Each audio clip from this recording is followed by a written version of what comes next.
தேமுதிக தலைவர் விஜயகாந்த் கொரோனா தொற்றால் பாதிக்கப்பட்டு மியாட் மனையில் அனுமதிக்கப்பட்டு அவருக்கு தொடர்ந்து உயிர்காக்கும் சிகிச்சைகளானது அளிக்கப்பட்டு வருகிறது. இது தொடர்பான முழு விவரங்களை தர இணைகிறார் எமது செய்தியாளர் ராஜகுமரன். அவரிடம் பேசலாம். வணக்கம் ராஜகுமரன். தேமுதிக தலைவர் விஜயகாந்த் கடந்த 2020 ஏற்கனவே கொரோனா தொற்றால் பாதிக்கப்பட்டு அதிலிருந்து பூரண குணமடைந்து மீண்ட நிலையில் தற்போது அவருக்கு இரண்டாவது முறையாக கொரோனா தொற்றானது உறுதி செய்யப்பட்டு அவருக்கு மியாட் மருத்துவமனையில் உயிர்காக்கும் சிகிச்சைகளானது அளிக்கப்பட்டு வருகிறது. இதை தேமுதிக வட்டாரங்கள் எப்படி பார்க்கின்றன? அவர்களது மனநிலை என்னவாக இருக்கிறது? நீங்கள் குறிப்பிட்டதை போன்று 2020 காலகட்டத்தில் ஏற்கனவே கொரோனா பெருந்தொற்றால் பாதிக்கப்பட்டிருந்த விஜயகாந்த் அந்த பாதிப்பிலிருந்து மீண்டு வந்தார். அதே போன்று தற்போது ஏற்பட்டிருக்கக்கூடிய கொரோனா பாதிப்பிலிருந்தும் விஜயகாந்த் மீண்டு வந்து மீண்டும் தங்களுக்கு கட்சி நிகழ்ச்சிகளுக்கு வருகை தந்து தங்கள் முன்பாக அவர் அமர்ந்திருக்க வேண்டும் என்பதுதான் இந்த மருத்துவமனை வாயில் முன்பாக குவிந்து கொண்டிருக்கக்கூடிய தேமுதிக தொண்டர்களுடைய ஒரே எண்ணமாக இருக்கின்றது. தேமுதிக தலைவர் விஜயகாந்த் உடல்நலம் குன்றினாலும் கூட தேமுதிக தலைமை அலுவலகத்தில் நடைபெறக்கூடிய புத்தாண்டு கொண்டாட்டம் கட்சி நிகழ்ச்சிகளில் எப்பொழுதும் பங்கேற்பார். அவரை பார்ப்பதற்காகவே விஜயகாந்த் அவர் பேசாவிட்டாலும் பரவாயில்லை, அவருடைய முகத்தை பார்க்க வேண்டும் என்பதற்காகவே நாங்கள் பல 100 கிலோமீட்டர் தாண்டி வந்திருக்கின்றோம் என்றெல்லாம் அன்றைய நாளில் கட்சி அலுவலகத்துக்கு வரக்கூடிய தேமுதிக தொண்டர்களுடைய கருத்தாக இருக்கும்.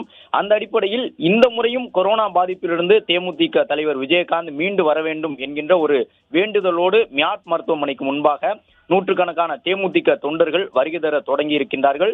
அதே நேரம் நந்தம்பாக்கம் உள்ளிட்ட பகுதியினுடைய காவலர்கள் 50க்கும் மேற்பட்டோர் தற்பொழுது மியாட் மருத்துவமனை வாயிலில் குவிக்கப்பட்டிருக்கின்றார்கள். விஜயகாந்தை பொறுத்தவரை அவர் திரைத்துறையிலும் அரசியல் துறையிலும் இயங்கியவர். 1978 காலகட்டத்தில் சென்னையை நோக்கி வந்தவர் விஜயகாந்த். 1952 மதுரை மாவட்டம் திருமங்கலத்துக்கு அருகே இருக்கக்கூடிய ஒரு கிராமத்தில் பிறந்தவர் விஜயகாந்த். திரைப்படங்கள் மீது சிறுவயது முதலே தனக்கு இருந்த ஈடுபாட்டின் காரணமாக 10ஆம் வகுப்பிற்கு பிறகு அவர் பள்ளிக்கூடம் செல்லவில்லை என்று சொல்லப்படுகின்றது.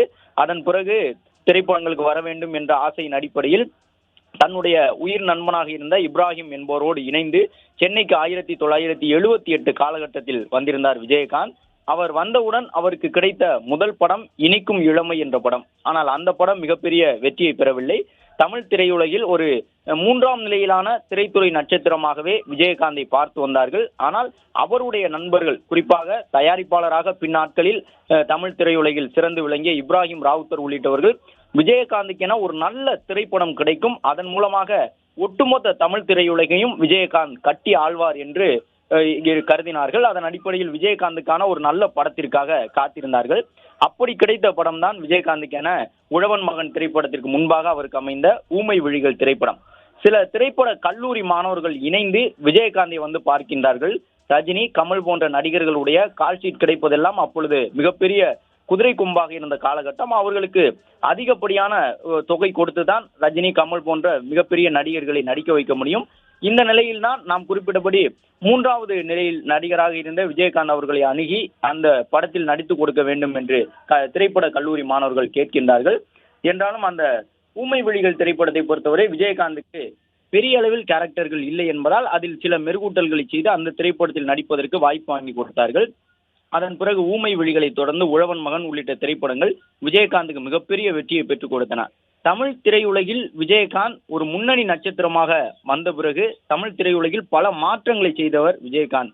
2000-2001 காலகட்டத்தில் அவர் நடிகர் சங்க தலைவராக இருந்த பொழுதுதான் நடிகர் சங்கத்தில் உறுப்பினர்களாக இருந்த பல்வேறு நடிகர்களுக்கு, சிறிய சிறிய கதாபாத்திரங்களில் நடிக்கக்கூடிய நடிகர்களுக்கு கூட பல நலத்திட்டங்களை பெற்றுக் கொடுத்தவர் விஜயகாந்த். தன்னுடைய திரைப்பட வாழ்வில் 1985களுக்கு பிறகு அவர் நடித்த திரைப்படங்கள் அனைத்துமே வெற்றி திரைப்படங்களாக மாறின. முதல் 15 படங்கள் பெரும் வெற்றியை பெற்றிருந்தன விஜயகாந்துக்கு. ஊமை விழிகள், உழவன் மகன் போன்ற திரைப்படங்கள் எல்லாம் யார் விஜயகாந்த் என்று திரும்பி பார்க்க வைத்திருந்தன. அதன் பிறகு கிட்டத்தட்ட ஒரு 10-15 படங்கள் நடித்த பிறகு விஜயகாந்துக்கென பெரிய திரைப்படங்கள் கிடைக்கவில்லை. அவர் மீண்டும் பழைய நிலைக்கே சென்று விட்டார். அதாவது ஆரம்ப காலத்தில் அவருடைய திரைப்படங்கள் பெரிய வெற்றியை பெறாத நிலையில் மீண்டும் 15 படங்களுக்கு பிறகு அவருக்கு பெரிய அளவிலான வெற்றியை தரக்கூடிய படங்கள் கிடைக்கவில்லை. எனவே முரட்டுக்காலை என்ற ஒரு திரைப்படத்தில் ஒரு வில்லன் கதாபாத்திரத்தில் நடிப்பதற்கான வாய்ப்பு விஜயகாந்துக்கு வருகின்றது. விஜயகாந்தை பொறுத்தவரை அவரை சுற்றிலும் ஏராளமான நண்பர்கள் இருக்கின்றார்கள். விஜயகாந்த் திரைப்பட வாழ்விற்கு அடியெடுத்து வைத்த பிறகு 90களுக்கு பிறகுதான் திருமணம் செய்து கொண்டார், அவருடைய 37வது வயதில். அதற்கு முன்பாக விஜயகாந்தை சுற்றி இருக்கக்கூடியவர்கள் எல்லாம் விஜயகாந்துக்கு வரக்கூடிய வருவாயை பகிர்ந்து கொண்டு அவரோடு வாழக்கூடியவர்களாகத்தான் இருந்தார்கள்.